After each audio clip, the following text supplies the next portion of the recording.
ಎಲ್ಲರಿಗೂ ನಮಸ್ಕಾರ. ಸಬಿ ರುಚಿಗೆ ಸ್ವಾಗತ. ನಾನಿವತ್ತು ಚಿಕನ್ ಗ್ರೇವಿ ಮಾಡ್ತಾಯಿದ್ದೀನಿ. ನೀವೊಮ್ಮೆ ಈ ಗ್ರೇವಿನ ಮಾಡಿದ್ರೆ ಪದೇ ಪದೇ ಮಾಡಿಕೊಂಡು ತಿಂತೀರಾ, ಅಷ್ಟು ಸಖತ್ತಾಗಿರುತ್ತೆ. ತುಂಬಾ ಈಸಿಯಾಗಿ ಮಾಡ್ಕೋಬೋದು. ಬನ್ನಿ ಇದು ಹೇಗೆ ಮಾಡೋದು ಅಂತ ನೋಡೋಣ. ಅದಕ್ಕಿಂತ ಮುಂಚೆ ನೀವು ನಮ್ಮ ಚಾನಲ್ಗೆ ಹೊಸಬ್ರಾಗಿದ್ದರೆ ಇವಾಗಲೇ ನೀವು ಸಬ್ಸ್ಕ್ರೈಬ್ ಮಾಡಿ, ಪಕ್ಕದಲ್ಲಿರುವ ಬೆಲ್ ಐಕನನ್ನು ಕೂಡ ಪ್ರೆಸ್ ಮಾಡಿ. ಅದು ಹೇಗೆ ಮಾಡೋದು ಅಂತ ನೋಡೋಣ. 1 kg ಆಗುವಷ್ಟು ಚಿಕನ್ ತಗೊಂಡಿದ್ದೀನಿ. 2 ಟೊಮೆಟೊ ತಗೊಂಡಿದ್ದೀನಿ. 1 ದಪ್ಪದಾದ ಈರುಳ್ಳಿಯನ್ನು ತಗೊಂಡಿದ್ದೀನಿ. 50 ಗ್ರಾಮ್ ಆಗುವಷ್ಟು ಗೋಡಂಬಿ, 1 ಸ್ಪೂನ್ ಆಗುವಷ್ಟು ಗಸಗಸೆಯನ್ನು ತಗೊಂಡಿದ್ದೀನಿ. ಇವಾಗ ಗಸಗಸೆಯನ್ನು ಗೋಡಂಬಿಯನ್ನು ಬಿಸಿ ಬಿಸಿ ನೀರಲ್ಲಿ ನೆನೆ ಹಾಕಿ ಇಟ್ಕೊಳ್ಳೋಣ.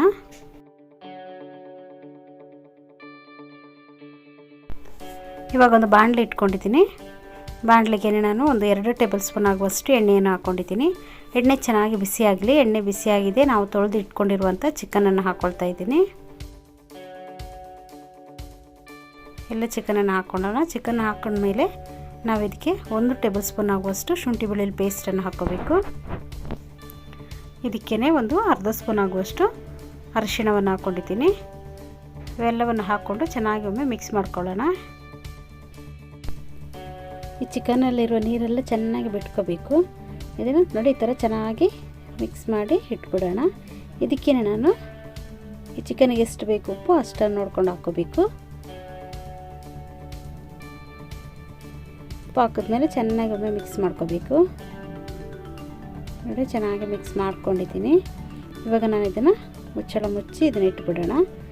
ಅಷ್ಟರಲ್ಲಿ ನಾವೊಂದು ಮಿಕ್ಸಿ ಜಾರ್ ತಗೊಂಡಿದ್ದೀನಲ್ಲ, ನಾನು ನೆನೆ ಹಾಕಿರುವ ಗಸಗಸೆ ಮತ್ತು ಗೋಡಂಬಿಯನ್ನು ಇದಕ್ಕೆ ಹಾಕ್ಕೊಳ್ತಾ ಇದ್ದೀನಿ. ಮಿಕ್ಸಿ ಜಾರಿಗೆ ಹಾಕ್ಕೊಂಡು ಇದನ್ನು ನುಣ್ಣಗೆ ನಾವು ಗ್ರೈಂಡ್ ಮಾಡ್ಕೋಬೇಕು.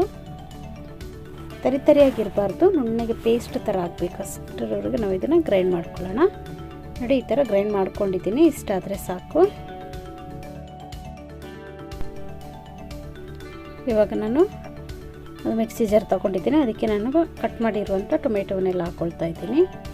ನಿಮಗೆ ಗ್ರೇವಿ ಜಾಸ್ತಿ ಬೇಕಂದರೆ ನೀವು ಟೊಮೆಟೊವನ್ನೆಲ್ಲ ಜಾಸ್ತಿ ಹಾಕ್ಕೋಬೋದು. ಟೊಮೆಟೊ ಮತ್ತು ಈರುಳ್ಳಿಯನ್ನು ಜಾಸ್ತಿ ಹಾಕ್ಕೊಂಡು ಗ್ರೈಂಡ್ ಮಾಡ್ಕೋಬೇಕು. ಗ್ರೇವಿ ಜಾಸ್ತಿ ಬೇಕಂದರೆ ನೋಡಿ ಇದು ನುಣ್ಣಗೆ ಪೇಸ್ಟ್ ಮಾಡ್ಕೊಂಡಿದ್ದೀನಿ. ಇವಾಗ ನಾನು ಈರುಳ್ಳಿಯನ್ನು ಕೂಡ ಗ್ರೈಂಡ್ ಮಾಡ್ಕೊಳ್ತಾ ಇದ್ದೀನಿ. ನೋಡಿ ಇಷ್ಟಾದರೆ ಸಾಕು. ಇವಾಗ ಇಲ್ಲಿ ಚಿಕನ್ನು ಕೂಡ ಚೆನ್ನಾಗಿ ಡ್ರೈ ಆಗಿದೆ. ನೋಡಿ ಒಂದು 1/4 ಭಾಗದಷ್ಟು ಇದು ಬೆಂದಿದೆ. ನೋಡಿ ಎಷ್ಟಾದರೆ ಸಾಕು. ಇವಾಗ ಇದನ್ನ ಎತ್ತಿಟ್ಬಿಡೋಣ. ಇವಾಗ ನಾನು ಬಾಣಲೆ ಇಟ್ಕೊಂಡಿದ್ದೀನಿ. ಅದಕ್ಕೆ ಒಂದು 2 ಟೇಬಲ್ ಸ್ಪೂನ್ ಆಗುವಷ್ಟು ಎಣ್ಣೆಯನ್ನು ಹಾಕ್ಕೊಂಡಿದ್ದೀನಿ. ಎಣ್ಣೆ ಚೆನ್ನಾಗಿ ಬಿಸಿಯಾಗಿದೆ. ನಾವು ಗ್ರೈಂಡ್ ಮಾಡಿ ಇಟ್ಕೊಂಡಿದ್ದೀವಲ್ಲ ಈರುಳ್ಳಿ, ಅದನ್ನು ಹಾಕ್ಕೊಳ್ಳೋಣ. ಈರುಳ್ಳಿ ಚೆನ್ನಾಗಿ ಫ್ರೈ ಆಗಬೇಕು. ನೋಡಿ ಈ ಥರ ಫ್ರೈ ಮಾಡ್ಕೋಬೇಕು. ಈ ಥರ ಆದಮೇಲೆ ನಾವು ಟೊಮೆಟೊವನ್ನು ಹಾಕ್ಕೋಬೇಕು. ಟೊಮೆಟೊವನ್ನು ಕೂಡ ಅಷ್ಟೇ ಚೆನ್ನಾಗಿ ಫ್ರೈ ಮಾಡ್ಕೋಬೇಕು. ಟೊಮೆಟೊ ಹಾಕೊಂಡ್ಮೇಲೆ ಈ ಥರ ಮುಚ್ಚಳ ಮುಚ್ಚಿ ನೀವು ಇದನ್ನು ಫ್ರೈ ಮಾಡ್ಕೊಳ್ಳಿ. ಅದರಲ್ಲಿ ನೀರು ಎಲ್ಲ ಜಾಸ್ತಿ ಇರುತ್ತಲ್ಲ, ನೀರೆಲ್ಲ ಚೆನ್ನಾಗಿ ಎಂಬರಿದ ಮೇಲೆ ನಾವು ಇದಕ್ಕೆ ಪುಡಿಗಳನ್ನೆಲ್ಲ ಹಾಕ್ಕೋಬೇಕು. ನೋಡಿ ಇದನ್ನು ಈ ಥರ ಫ್ರೈ ಮಾಡ್ಕೊಂಡಿದ್ದೀನಿ. ಇಷ್ಟಾದರೆ ಸಾಕು. ಅದರಲ್ಲಿ ನೀರಿನ ಅಂಶ ಇರಬಾರ್ದು. ಅಷ್ಟರವರೆಗೆ ನಾವು ಇದನ್ನು ಚೆನ್ನಾಗಿ ಫ್ರೈ ಮಾಡ್ಕೋಬೇಕು. ಆವಾಗಲೇ ಈ ಗ್ರೇವಿಗೊಂದು ಒಳ್ಳೆ ಟೇಸ್ಟ್ ಇರೋದು. ನೋಡಿ ಎಣ್ಣೆಲ್ಲ ಚೆನ್ನಾಗಿ ಬಿಟ್ಕೊಂಡಿದ್ದೆ. ಇವಾಗ ನಾನು 1 ಸ್ಪೂನ್ ಆಗುವಷ್ಟು ಧನಿಯಾ ಪುಡಿ, 1 ಸ್ಪೂನ್ ಆಗುವಷ್ಟು ಖಾರದ ಪುಡಿಯನ್ನು ಹಾಕ್ಕೊಂಡಿದ್ದೀನಿ. 1/4 ಸ್ಪೂನ್ ಆಗುವಷ್ಟು ಅರಿಶಿಣ ಪುಡಿ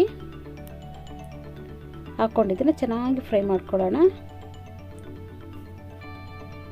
ನೋಡಿ ಇಷ್ಟ ಆಗಬೇಕು. ಈ ಥರ ಮಸಾಲೆ ನಮಗೆ ಆಗಬೇಕು. ಆಮೇಲೆ ನಾವು ಇದಕ್ಕೆ ಗ್ರೇವಿಗೆ ನಮಗೆ ನೀರು ಎಷ್ಟು ಬೇಕೋ ಅಷ್ಟನ್ನು ಹಾಕ್ಕೊಳ್ಳೋಣ. ಇವಾಗ ನಾನು ಇಲ್ಲೊಂದು ಅರ್ಧ ಲೀಟ್ರ್ ಆಗುವಷ್ಟು ನೀರನ್ನು ಹಾಕ್ಕೊಂಡಿದ್ದೀನಿ.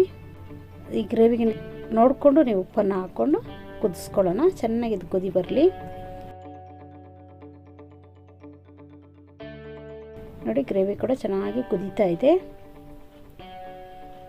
ಈ ಥರ ಚೆನ್ನಾಗಿ ಕುದಿದ ಮೇಲೆ ನಾವು ಇದಕ್ಕೆ ಚಿಕನನ್ನು ಸೇರಿಸ್ಕೋಬೇಕು. ನಾವು ಬೇಯಿಸಿ ಮೊದಲೇ ಇಟ್ಕೊಂಡಿದ್ದೀವಲ್ಲ ಆ ಚಿಕನನ್ನು ಇದಕ್ಕೆ ಸೇರಿಸ್ಕೊಳ್ಳೋಣ. ಇವಾಗಿದು 1/4 ಭಾಗದಷ್ಟು ಚಿಕನ್ ಬೆಂದಿದೆ. ಇವಾಗ ಒಂದು 1/4 ಭಾಗದಷ್ಟು ಇದು ಬೆಂದರೆ ಸಾಕು. ನಾನಿಲ್ಲಿ ಒಂದು 2 ಟೇಬಲ್ ಸ್ಪೂನ್ ಆಗುವಷ್ಟು ಚಿಕನ್ ಮಸಾಲ ಹಾಕ್ಕೊಂಡಿದ್ದೀನಿ. ಚಿಕನ್ ಮಸಾಲೆ ಇಲ್ಲ ಅಂದರೆ ನೀವಿಲ್ಲಿ ಗರಂ ಮಸಾಲ 1 ಸ್ಪೂನ್ ಆಗುವಷ್ಟು ಹಾಕ್ಕೊಂಡ್ರೆ ಸಾಕು. ಹಾಕ್ಕೊಂಡು ಚೆನ್ನಾಗಿ ಒಮ್ಮೆ ಮಿಕ್ಸ್ ಮಾಡ್ಕೊಳ್ಳೋಣ. ಮಿಕ್ಸ್ ಮಾಡ್ಕೊಂಡಾದ್ಮೇಲೆ ನಾವು ಗ್ರೈಂಡ್ ಮಾಡಿ ಇಟ್ಕೊಂಡಿರುವಂಥ ಗೋಡಂಬಿ ಪೇಸ್ಟನ್ನು ಹಾಕ್ಕೊಂಡು ಚೆನ್ನಾಗಿ ಮಿಕ್ಸ್ ಮಾಡ್ಕೋಬೇಕು. ನೋಡಿ ಇದು ಎಷ್ಟು ತಿಕ್ಕಾಗಿದೆ ನೋಡಿ. ಇನ್ನು ಸ್ವಲ್ಪ ತೆಳುಬೇಕಂದ್ರೆ ನೀವು ನೀರನ್ನು ಸೇರಿಸ್ಕೋಬೋದು. ನಾನಿಲ್ಲಿ ಹಾಕ್ಕೊಂಡ್ಬಿಟ್ಟು ಇದನ್ನು ಮುಚ್ಚಳ ಮುಚ್ಚಿ ಕುದಿಸ್ಕೊಳ್ತಾ ಇದ್ದೀನಿ. ನೋಡಿ ಚೆನ್ನಾಗಿ ಕುದಿ ಬಂದಿದೆ. ಚಿಕನ್ನು ಕೂಡ ಚೆನ್ನಾಗಿ ಬೆಂದಿದೆ ನೋಡಿ. ತುಂಬ ರುಚಿಯಾಗಿರುತ್ತೆ. ನೀವು ಒಮ್ಮೆ ಈ ಥರ ಗ್ರೇವಿ ಮಾಡಿಕೊಂಡ್ರೆ ಪದೇ ಪದೇ ಇದೇ ಥರ ಗ್ರೇವಿಯನ್ನು ಮಾಡ್ಕೊಳ್ತೀರ, ಅಷ್ಟು ಸೂಪರಾಗಿರುತ್ತೆ. ಇವಾಗ ನಾನು ಇದಕ್ಕೆ ಕಸೂರಿ ಮೇಥಿಯನ್ನು ಚೆನ್ನಾಗಿ ಫ್ರೈ ಮಾಡಿ ಪೌಡರ್ ಮಾಡಿ ಹಾಕ್ಕೊಳ್ತಾ ಇದ್ದೀನಿ ನೋಡಿ. ತುಂಬ ಒಳ್ಳೆ ಫ್ಲೇವರ್ ಕೊಡುತ್ತೆ ಕಸೂರಿ ಮೇಥಿ. ಕೊನೆಯದಾಗಿ ಇದನ್ನು ಹಾಕ್ಕೊಂಡು ಚೆನ್ನಾಗಿ ಮಿಕ್ಸ್ ಮಾಡ್ಕೊಳ್ಳೋಣ. ತುಂಬಾ ಚೆನ್ನಾಗಿರುತ್ತೆ ಈ ಥರ ಗ್ರೇವಿ ಮಾಡಿಕೊಂಡ್ರೆ. ಗೀ ರೈಸ್ ಜೊತೆ ಅಂತೂ ತುಂಬಾ ಸಖತ್ತಾಗಿರುತ್ತೆ. ನೀವು ಒಮ್ಮೆ ಟ್ರೈ ಮಾಡಿ. ಈ ವಿಡಿಯೋ ನಿಮಗೆ ಇಷ್ಟ ಆದರೆ ಲೈಕ್ ಮಾಡಿ, ಶೇರ್ ಮಾಡಿ, ಸಬ್ಸ್ಕ್ರೈಬ್ ಮಾಡಿ. ವಿಡಿಯೋ ನೋಡಿದ್ದಕ್ಕಾಗಿ ಧನ್ಯವಾದಗಳು. ನಾನು ಸಬಿ.